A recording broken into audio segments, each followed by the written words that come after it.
So this is the first example of what ultimately I'll talk about, which we have coined internally the quotient. It's called translational pharmaceutics, essentially the seamless integration of manufacturing into the clinical supply chain, which can give you real advantages in terms of time to project and initiation. And in this case, to give you an example, from the time of initiating the single ascending dose to the positive proof of concept in patients was only 18 months.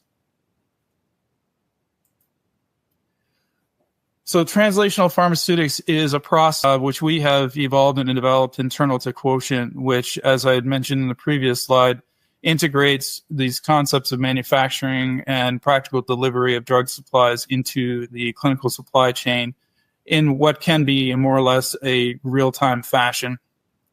There are also some very interesting facets that can be incorporated. Andreas talked about some of the add-ons that are essentially built in many times into these now first-in-human studies in an attempt to essentially do more with less, as we're being forced to in industry just based on the way the funding cycles are going.